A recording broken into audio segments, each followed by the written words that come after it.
Thou, my best of friends, hast an empty purse, and sayest to me, may I borrow such a trifle as 2 shekels until after the nobleman's feast this night? Then what do I reply? Do I say, here's my purse, its contents will I gladly share? No, I admit that my purse is as empty as thine. What is the matter? Why cannot we acquire silver and gold, more than enough for food and robes? Consider also our sons, Benazir continued. Are they not following in the footsteps of their fathers? Need they and their families, and their sons' families, live all their lives in the midst of such treasures of gold, and yet, like us, be content to banquet upon sour goat's milk and porridge? Never in all the years of our friendship didst thou talk like this before, Benazir. I was puzzled. Never in all those years did I think like this before. From early dawn until darkness stopped me, I have labored to build the finest chariots any man could make, soft-heartedly hoping someday the gods would recognize my worthy deeds and bestow upon me great prosperity. This they have never done. At last I realize this they will never do. Therefore my heart is sad. I wish to be a man of means. I wish to own lands and cattle, to have fine robes and coins in my purse. I am willing to work for these things with all the strength in my back, with all the skill in my hands, with all the cunning in my mind. But I wish my labors to be fairly rewarded. What is the matter with us? Again, I ask you, why cannot we have our just share of the good things so plentiful for those who have the gold with which to buy them? Would I knew the answer, Kala replied. No better than thou am I satisfied. My earnings from my lyre are quickly gone. Often must I plan and scheme that my family be not hungry. Also within my breast is a deep longing for a lyre large enough that it may truly sing the strings of music that do surge through my mind. With such an instrument could I make music finer than even the king has ever heard before. Such a lyre thou shouldst have. No man in all Babylon could make it sing more sweetly. Could make it sing so sweetly not only the king, but the gods themselves would be delighted. But how mayst thou secure it while we both of us are as poor as the king's slaves? Listen to the bell. Here they come. He pointed to the long column of half-naked, sweating water-bearers plodding laboriously up the narrow street from the river. 5 abreast they marched, each bent under a heavy goatskin of water. A fine figure of a man he who doth lead them. Kala indicated the wearer of the bell who marched in front without a load. A prominent man in his own country, 'tis easy to see. There are many good figures in the line, Benazir agreed, as good men as we. Tall, blond men from the north, laughing black men from the south, little brown men from the nearer countries, all marching together from the river to the gardens, back and forth, day after day, year after year. Naught of happiness to look forward to, beds of straw upon which to sleep, hard grain porridge to eat. Pity the poor brutes, Kala. Pity them I do, yet thou dost make me see how little better off are we, free men though we call ourselves. That is truth, Kala. Unpleasant thought though it may be. We do not wish to go on year after year living slavish lives, working, getting nowhere. Might we not find out how others acquire gold and do as they do? Kala inquired. Perhaps there is some secret we might learn if we but sought from those who knew, replied Benazir thoughtfully. This very day, suggested Carmine, I did pass our old friend Arcad, riding in his golden chariot. This I will say, he did not look over my humble head as many in his station might consider his right. Instead, he did wave his hand that all onlookers might see and pay greetings, and bestow his smile of friendship upon Kabai, the musician. He is claimed to be the richest man in all Babylon, Bansier mused. So rich, the king is said to seek his golden aid in affairs of the treasury, Kabai replied. So rich, Bansier interrupted. I fear if I should meet him in the darkness of the night, I should lay my hands upon his fat wallet. Nonsense, reproved Carmine. A man's wealth is not in a purse he carries. A fat purse quickly empties if there be no golden stream to refill it. Arcad has an income that constantly keeps his purse full, no matter how liberally he spends. Income. That is the thing, ejaculated Bansier. I wish an income that will keep flowing into my purse whether I sit upon the wall or travel to far lands. Arcad must know how a man can make an income for himself. Dost suppose it is something he could make clear to a mind as slow as mine? Methinks he did teach his knowledge to his son, Nomasir, Carmine responded. Did he not go to Nineveh and, so is told at the inn, become, without aid from his father, one of the richest men in that city? Carmine, thou bringest to me a rare thought. A new light gleamed in Bansir's eye. Art ever thus thoughtful to thy friends, Bansir? Therefore hast thou many friends. It shall be as thou sayest.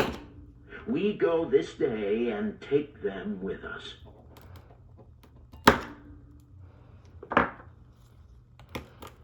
Chapter 2. The richest man in Babylon. In old Babylon, there once lived a certain very rich man named Arcad. Far and wide, he was famed for his great wealth. Also was he famed for his liberality. He was generous in his charities. He was generous with his family. He was liberal in his own expenses. But nevertheless, each year his wealth increased more rapidly than he spent it. And there were certain friends of younger days who came to him and said, "You, Arcad, are more fortunate than we. You have become the richest man in all Babylon while we struggle for existence. You can wear the finest garments, and you can enjoy the rarest foods, while we must be content if we can clothe our families in raiment that is presentable and feed them as best we can. Yet once I'm saying, if you have not acquired more than a bare existence in the years since we were youths, it is because you either have failed to learn the laws that govern the building of wealth, or else you do not observe them. Fickle fate is a vicious goddess who brings no permanent good to anyone. On the contrary, she brings ruin to almost every man upon whom she showers unearned gold. She makes wanton spenders who soon dissipate all they receive and are left beset by overwhelming appetites and desires they have not the ability to gratify. Yet others whom she favors become misers and hoard their wealth, fearing to spend what they have, knowing they do not possess the ability to replace it. They further are beset by fear of robbers and doom themselves to lives of emptiness and secret misery. Others there probably are who can take unearned gold and add to it and continue to be happy and contented citizens. But so few are they, I know of them but by hearsay. Think you of the men who have inherited enviously watching others enjoy. I would not be content to clothe myself in the cheapest raiment that looked respectable. I would not be satisfied with the lot of a poor man. On the contrary, I would make myself a guest at this banquet of good things. Being, as you know, the son of a humble merchant, one of a large family with no hope of an inheritance, and not being endowed, as you have so frankly said, with superior powers or wisdom, I decided that if I was to achieve what I desired, time and study would be required. As for time, all men have it in abundance. You, each of you, have let slip by. The thoughts of youth, he continued, are bright lights that shine forth like the meteors that oft make brilliant the sky. But the wisdom of age is like the fixed stars that shine so unchanged that the sailor may depend upon them to steer his course. Mark you well my words, for if you do not, you will fail to grasp the truth that I will tell you, and you will think that your night's work has been in vain.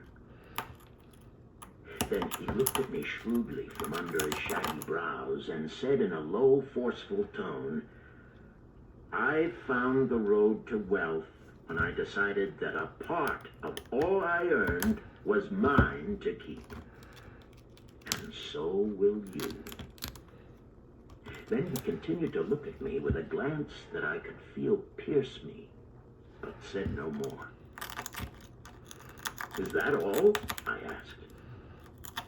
That was sufficient to change the heart of a sheep herder into the heart of a moneylender, he replied.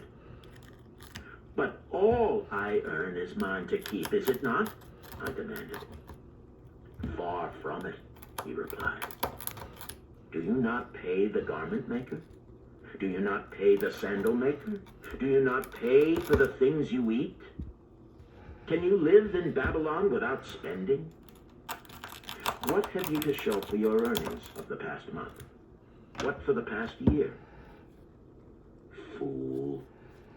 You pay to everyone but yourself. Dullard.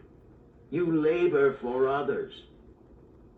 As well be a slave and work for what your master gives you to eat and wear. If you did keep for yourself 1/10 of all you earn, how much would you have in 10 years? My knowledge of the numbers did not forsake me, and I answered, as much as I earn in 1 year. You speak but half the truth, he retorted.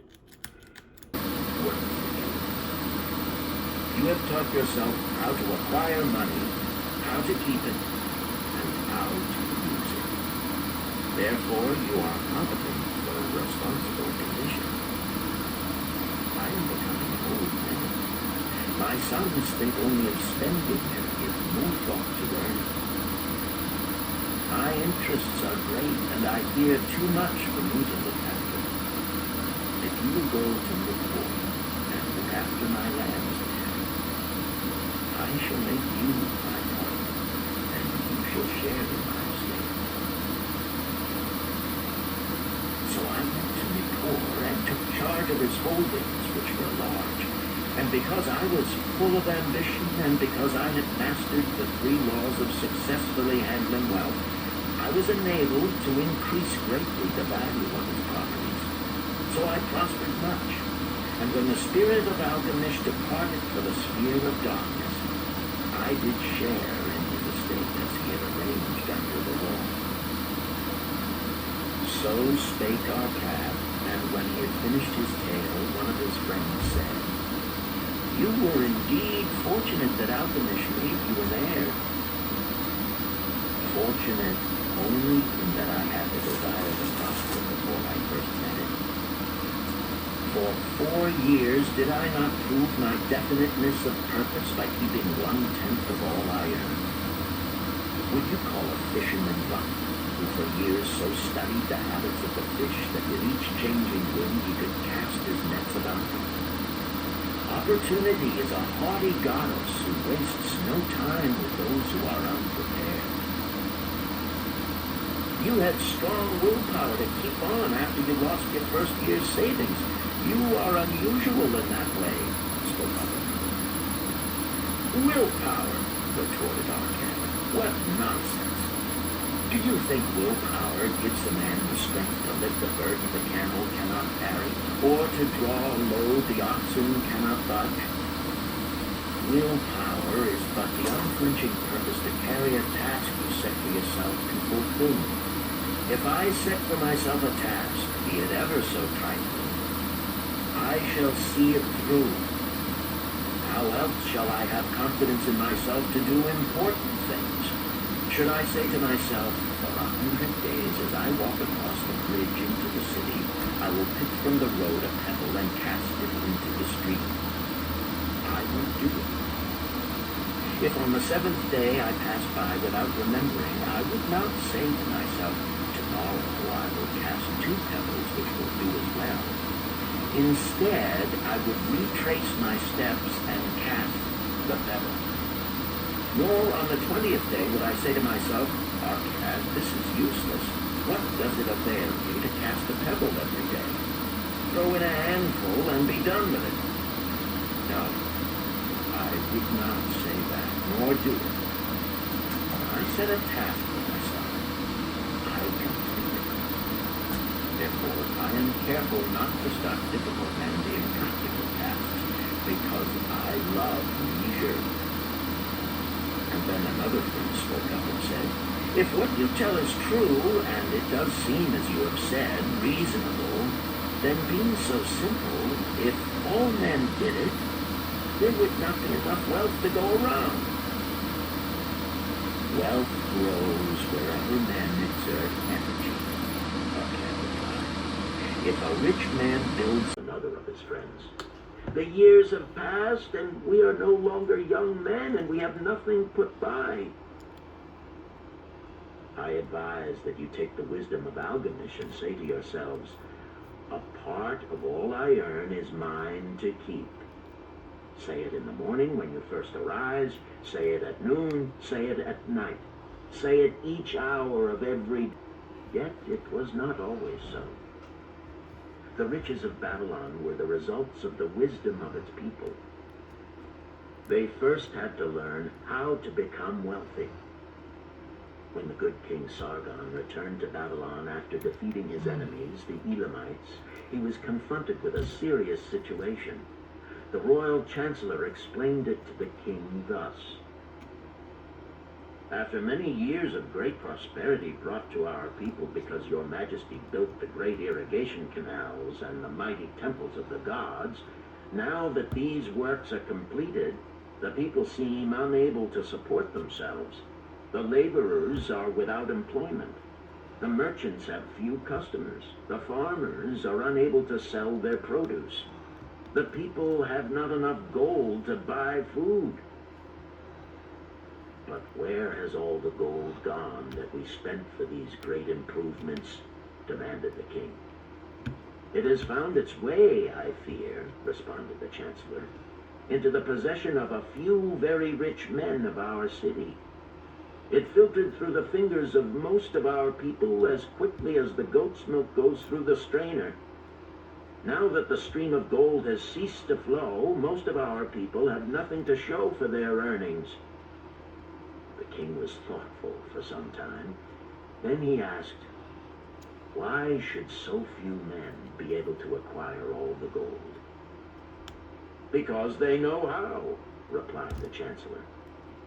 One may not condemn a man for succeeding because he knows how. Neither may one with justice take away from a man what he has fairly earned to give to men of less ability.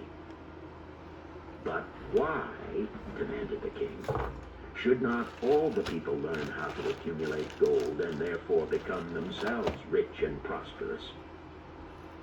Quite possible, Your Excellency. But who can teach them?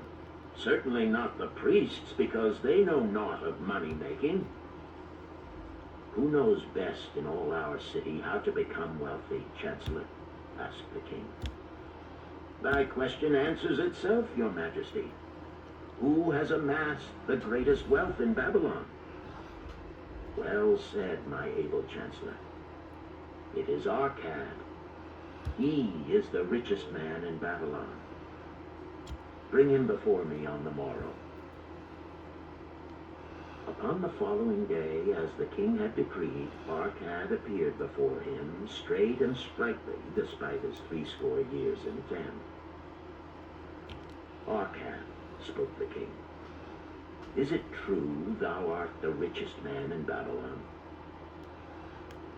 So it is reported, your majesty, and no man disputes it. How becamest thou so wealthy? By taking advantage of opportunities available to all citizens of our good city. Thou hadst nothing to start with, only a great desire for wealth. Besides this, nothing. Arcad, continued the king, our city is in a very unhappy state because a few men know how to acquire wealth and therefore monopolize it, while the mass of our citizens lack the knowledge of how to keep any part of the gold they receive. It is my desire that Babylon be the wealthiest city in the world. Therefore, it must be a city of many wealthy men. Therefore, we must teach all the people how to acquire riches. Tell me, Arcad, is there any secret to acquiring wealth?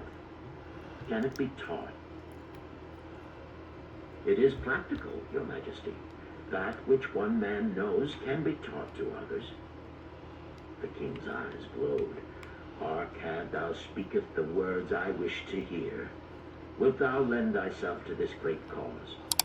Wilt thou teach thy knowledge to a school for teachers, each of whom shall teach others until there are enough trained to teach these truths to every worthy subject in my domain? Arcad bowed and said, I am thy humble servant to command.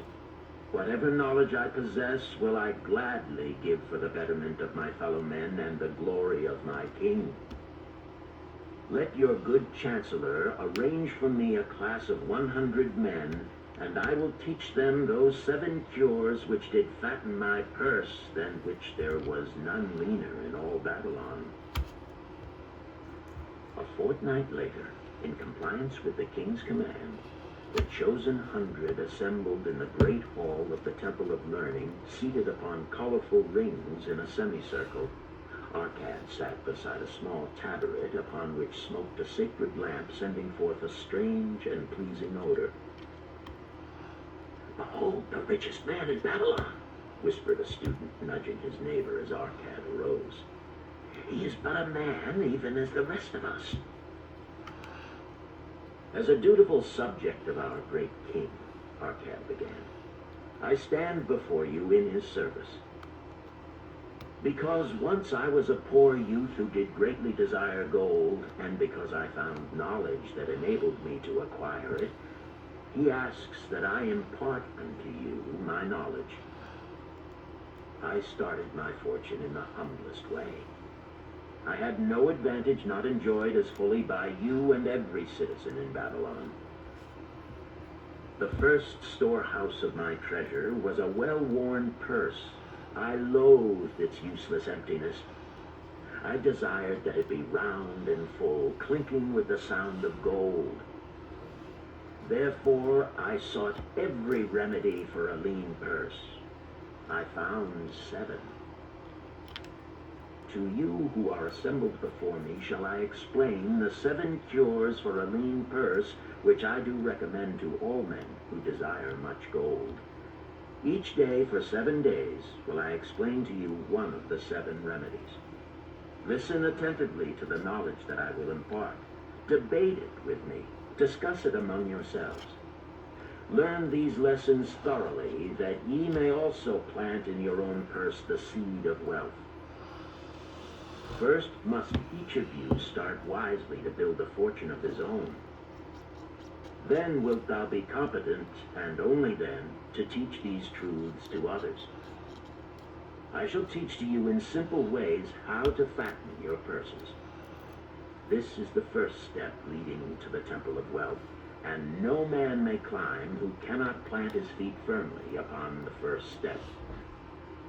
We shall now consider the first cure. The first cure. Start thy purse to fattening. Arcad addressed the thoughtful man in the second row. My good friend, at what craft workest thou? I, replied the man, am a scribe, and carve records upon the clay tablets. Even at such labor did I myself earn my first coppers. Therefore thou hast the same opportunity to build a fortune. He spoke to a florid-faced man farther back. Pray tell also, what dost thou to earn thy bread? I, responded this man, am a meat butcher. I do buy the goats the farmers raise and kill them and sell the meat to the housewives and the hides to the sandal makers. Because thou dost also labor and earn, thou hast every advantage to succeed that I did possess. In this way did Arcad proceed to find out how each man labored to earn his living. When he had done questioning them, he said, Now, my students, ye can see that there are many trades and labors at which men may earn coins. Each of the ways of earning is a stream of gold from which the worker doth divert by his labors a portion to his own purse. Therefore into the purse of each of you flows a stream of coins, large or small, according to his ability. Is it not so?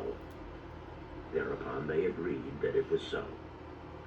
Then, continued Arcad, if each of you desireth to build for himself a fortune, is it not wise to start by utilizing that source of wealth which he already has established? To this they agreed. Then Arcad turned to a humble man who had declared himself an egg merchant. If thou select one of thy baskets and put into it each morning 10 eggs, and take out from it each evening 9 eggs, what will eventually happen? It will become in time overflowing. Why? Because each day I put in 1 more egg than I take out. Arcad turned to the class with a smile. Does any man here have a lean purse? First they looked amused, then they laughed. Lastly, they waved their purses in jest. All right, he continued. Now I shall tell thee the first remedy I learned to cure a lean purse. Do exactly as I have suggested to the egg merchant. For every 10 coins thou placest within thy purse, take out for use but 9. Thy purse will start to fatten at once, and its increasing weight will feel good in thy hand and bring satisfaction to thy soul. Deride not what I say because of its simplicity. Truth is always simple. I told thee I would tell how I built my fortune. This was my beginning. I too carried a lean purse and cursed it because there was naught within to satisfy my desires. But when I began to take out from my purse but 9 parts of 10 I put in, it began to fatten. So will thine. Now I will tell a strange truth, the reason for which I know not. When I ceased to pay out more than 9/10 of my earnings, I managed to get along just as well. I was not shorter than before. Also, ere long did coins come to me more easily than before. Surely it is a law of the gods that unto him who keepeth and spendeth not a certain part of all his earnings shall gold come more easily. Likewise, him whose purse is empty does gold avoid. Which desirest thou the most? Is it the gratification of thy desires of each day, a jewel, a bit of finery, better raiment, more food, things quickly gone and forgotten? Or is it substantial belongings, gold, lands, herds, merchandise, income-bringing investments? The coins thou takest from thy purse bring the first. The coins thou leavest within it will bring the latter. This, my students, was the first cure I did discover for my lean purse. For each 10 coins I put in, to spend but 9. Debate this among yourselves. If any man proves it untrue, tell me upon the morrow when we shall meet again. The second cure. Control thy expenditures. Some of your members, my students, have asked me this. How can a man keep 1/10 of all he earns in his purse when all the coins he earns are not enough for his necessary expenses? So did Arcad address his students upon the second day. Yesterday, how many of thee carried lean purses? All of us, answered the class. Yet thou do not all earn the same. Some earn much more than others. Some have much larger families to support. Yet all purses were equally lean. Now I will tell thee an unusual truth about men and sons of men. It is this, that what each of us calls our necessary expenses will always grow to equal our incomes unless we protest to the contrary. Confuse not the necessary expenses with thy desires. Each of you, together with your good families, have more desires than your earnings can gratify. Therefore are thy earnings spent to gratify these desires insofar as they will go. Still thou retainest many ungratified desires. All men are burdened with more desires than they can gratify. Because of my wealth, thinkest thou I may gratify every desire? 'Tis a false idea. There are limits to my time. There are limits to my strength. There are limits to the distance I may travel. There are limits to what I may eat. There are limits to the zest with which I may enjoy. I say to you that just as weeds grow in a field wherever the farmer leaves space for their roots, even so freely do desires grow in men whenever there is a possibility of their being gratified. Thy desires are a multitude, and those that thou mayest gratify are but few. Study thoughtfully thy accustomed habits of living. Herein may be most often found certain accepted expenses that may wisely be reduced or eliminated. Let thy motto be 100% of appreciated value demanded for each coin spent. Therefore, engrave upon the clay each thing for which thou desireth to spend. Select those that are necessary and others that are possible through the expenditure of 9/10 of thy income. Cross out the rest and consider them but a part of that great multitude of desires that must go unsatisfied, and regret them not. Budget then thy necessary expenses. Touch not the 1/10 that is fattening thy purse. Let this be thy great desire that is being fulfilled. Keep working with thy budget. Keep adjusting it to help thee. Make it thy first assistant in defending thy fattening purse. Hereupon one of the students, wearing a robe of red and gold, arose and said, I am a free man. I believe that it is my right to enjoy the good things of life. Therefore do I rebel against the slavery of a budget which determines just how much I may spend and for what. I feel it would take much pleasure from my life and make me little more than a pack-ass. Assist thee to have thy necessities and, insofar as attainable, thy other desires. It is to enable thee to realize thy most cherished desires by defending them from thy casual wishes.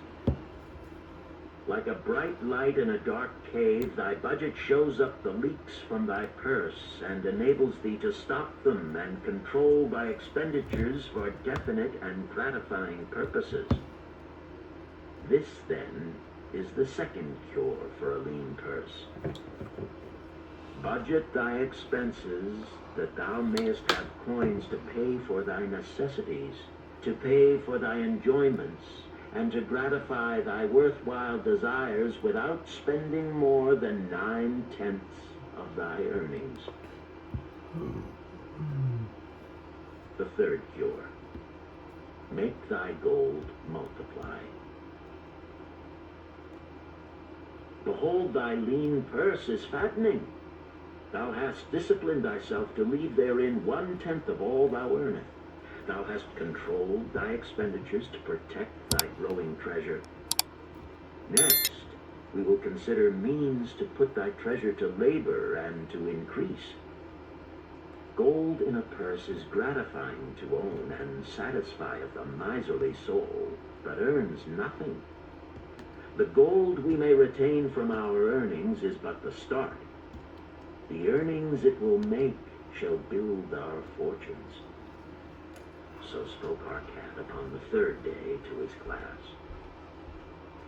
How therefore may we put our gold to work? My first investment was unfortunate, for I lost all. Its tale I will relate later. My first profitable investment was a loan I made to a man named Agar, a shield maker. Once each year did he buy large shipments of bronze brought from across the sea to use in his trade. Lacking sufficient capital to pay the merchants, he would borrow from those who had extra coins. He was an honorable man. His borrowing he would repay, together with a liberal rental as he sold his shields. Each time I loaned to him, I loaned back also the rental he had paid to me.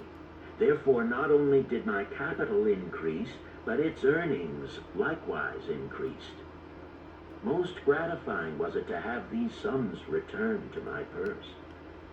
I tell you, my students, a man's wealth is not in the coins he carries in his purse. It is the income he buildeth, the golden stream that continually floweth into his purse and keepeth it always bulging. That is what every man desireth.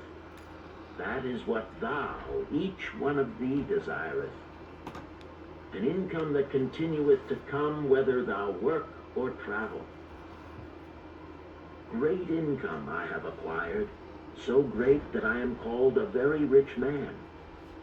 My loans to Agar were my first training in profitable investment. Gaining wisdom from this experience, I extended my loans and investments as my capital increased.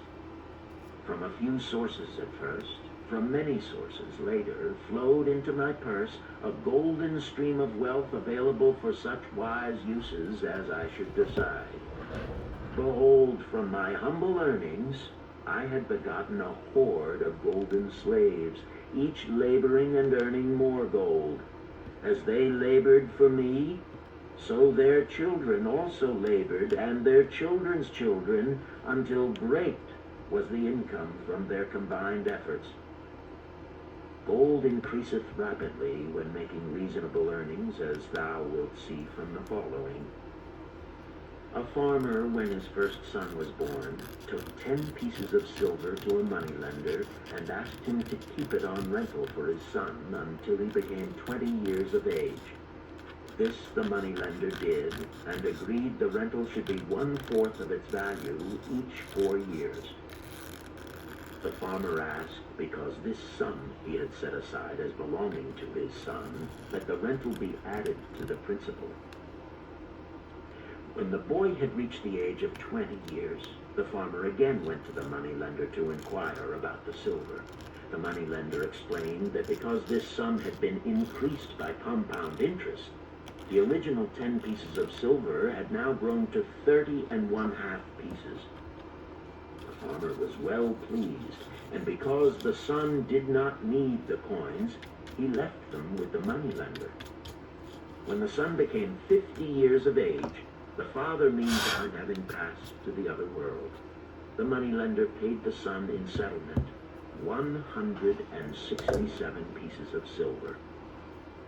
Thus, in 50 years, had the investment multiplied itself at rental almost 17 times. This, then, is the third cure for a lean purse. To put each coin to laboring, that it may reproduce its kind, even as the flocks of the field, and help bring to thee income, a stream of wealth that shall flow constantly into thy purse. The fourth cure. Guard thy treasures from loss. Misfortune loves a shining mark. Gold in a man's purse must be guarded with firmness, else it be lost. Thus it is wise that we must first secure small amounts and learn to protect them before the gods entrust us with larger. So spoke Arcad upon the fourth day to his class. Every owner of gold is tempted by opportunities whereby it would seem that he could make large sums by its investment in most plausible projects. Often friends and relatives are eagerly entering such investment and urge him to follow. The first sound principle of investment is security for thy principal. Is it wise to be intrigued by larger earnings when thy principal may be lost? I say not. The penalty of risk is probable loss. Study carefully before parting with thy treasure each assurance that it may be safely reclaimed. Be not misled by thine own romantic desires to make wealth rapidly. Before thou loan it to any man, assure thyself of his ability to repay and his reputation for doing so, that thou mayest not unwittingly be making him a present of thy hard-earned treasure. Before thou entrust it as an investment in any field, acquaint thyself with the dangers which may beset it. My own first investment was a tragedy to me at the time. The guarded savings of a year I did entrust to a brickmaker named Asmer, who was traveling over the far seas and in Tyre agreed to buy for me the rare jewels of the Phoenicians. These we would sell upon his return and divide the profits. The Phoenicians were scoundrels and sold them bits of glass. My treasure was lost. Today, my training would show to me at once the folly of entrusting a brickmaker to buy jewels. Therefore do I advise thee from the wisdom of my experiences, be not too confident of thine own wisdom in entrusting thy treasures to the possible pitfalls of investments. Better by far to consult the wisdom of those experienced in handling money for profit. Such advice is freely given for the asking, and may readily possess a value equal in gold to the sum thou considerest investing. In truth, such is its actual value if it save thee from loss. This, then, is the fourth cure for a lean purse, and of great importance if it prevent thy purse from being emptied once it has become well filled. Guard thy treasure from loss by investing only where thy principal is safe, where it may be reclaimed if desirable, and where thou wilt not fail to collect a fair rental. Consult with wise men. Secure the advice of those experienced in the profitable handling of gold. Let their wisdom protect thy treasure from unsafe investments. This ends Disc 1. The Richest Man in Babylon, Disc 2. The fifth cure. Make of thy dwelling a profitable investment. If a man setteth aside 9 parts of his earnings upon which to live and enjoy life, and if any part of this 9 parts he can turn into a profitable investment without detriment to his well-being, then so much faster will his treasures grow.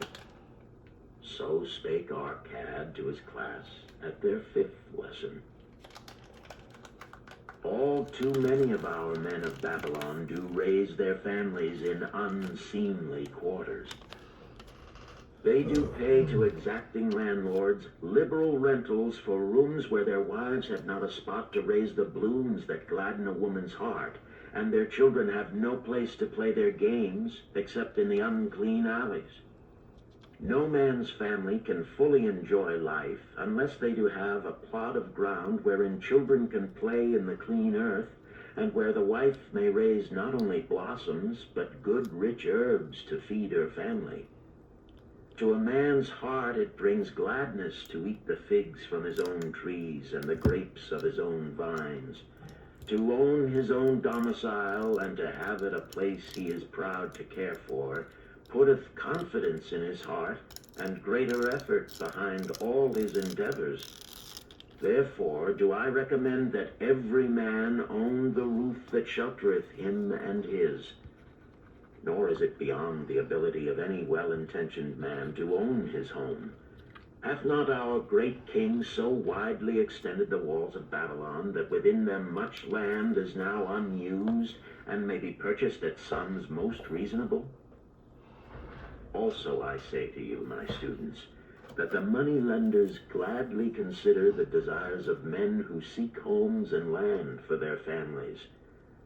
Readily may thou borrow to pay the brickmaker and the builder for such commendable purposes, if thou can show a reasonable portion of the necessary sum which thou thyself hast provided for the purpose. Then when the house be built, thou canst pay the money-lender with the same regularity as thou didst pay the landlord, because each payment will reduce thy indebtedness to the money-lender. A few years will satisfy his loan. Then will thy heart be glad, because thou wilt own in thy own right a valuable property, and thy only cost will be the king's taxes. Also wilt thy good wife go more often to the river to wash thy robes, that each time returning she may bring a goatskin of water to pour upon the growing things. Thus come many blessings to the man who owneth his own house, and greatly will it reduce his cost of living, making available more of his earnings for pleasures and the gratification of his desires. This, then, is the fifth cure for a lean purse. Own thy own home. The sixth cure. Ensure a future income.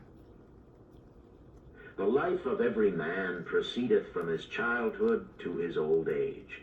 This is the path of life, and no man may deviate from it, unless the gods call him prematurely to the world beyond. Therefore do I say that it behooves a man to make preparation for a suitable income in the days to come, when he is no longer young, and to make preparations for his family, should he be no longer with them to comfort and support them. This lesson shall instruct thee in providing a full purse when time has made thee less able to earn. So Arcad addressed his class upon the sixth day. The man who, because of his understanding of the laws of wealth, acquireth a growing surplus, should give thought to those future days.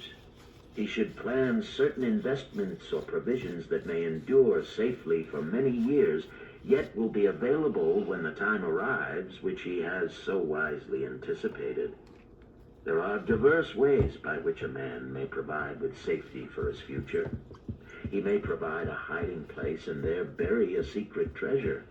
Yet no matter with what skill it be hidden, it may nevertheless become the loot of thieves. For this reason I recommend not this plan. A man may buy houses or lands for this purpose. If wisely chosen as to their usefulness and value in the future, they are permanent in their value and their earnings, or their sale will provide well for his purpose. A man may loan a small sum to the moneylender and increase it at regular periods. The rental which the moneylender adds to this will largely add to its increase. I do know a sandal maker named Ansan, who explained to me not long ago that each week for 8 years he had deposited with his moneylender 2 pieces of silver. The moneylender had but recently given him an accounting over which he greatly rejoiced. The total of his small deposits with their rental at the customary rate of 1/4 their value for each 4 years had now become 1,040 pieces of silver. I did gladly encourage him further by demonstrating to him with my knowledge of the numbers that in 12 years more, if he would keep his regular deposits of but 2 pieces of silver each week, the moneylender would then owe him 4,000 pieces of silver, a worthy competence for the rest of his life. Surely when such a small payment made with regularity doth produce such profitable results, no man can afford not to insure a treasure for his old age and the protection of his family, no matter how prosperous his business and his investments may be. We live in our own day, and not in the days which are to come. Must we take advantage of those means and ways of accomplishing our purposes? Therefore do I recommend to all men that they, by wise and well thought out methods, do provide against a lean purse in their mature years. For a lean purse to a man no longer able to earn, or to a family without its head, is a sore tragedy. This, then, is the 6th cure for a lean purse. Provide in advance for the needs of thy growing age and the protection of thy family. 7th cure. Increase thy ability to earn. This day do I speak to thee, my students, of one of the most vital remedies for a lean purse. Yet I will not talk of gold, but of yourselves, of the men beneath the robes of many colors who do sit before me. I will talk to you of those things within the minds and lives of men which do work for or against their success. So did Arcad address his class upon the 7th day. Not long ago came to me a young man seeking to borrow. When I questioned him the cause of his necessity, he complained that his earnings were insufficient to pay his expenses. Thereupon I explained to him, this being the case, he was a poor customer for the moneylender, as he possessed no surplus earning capacity to repay the loan. What you need, young man, I told him, is to earn more coins. What dost thou to increase thy capacity to earn? All that I can do, he replied. 6 times within 2 moons have I approached my master to request my pay be increased, but without success. No man can go oftener than that. We may smile at his simplicity, yet he did possess one of the vital requirements to increase his earnings. Within him was a strong desire to earn more, a proper and commendable desire. Preceding accomplishment must be desire. Thy desires must be strong and definite. General desires are but weak longings. For a man to wish to be rich is of little purpose. For a man to desire 5 pieces of gold is a tangible desire which he can press to fulfillment. After he has backed his desire for 5 pieces of gold with strength of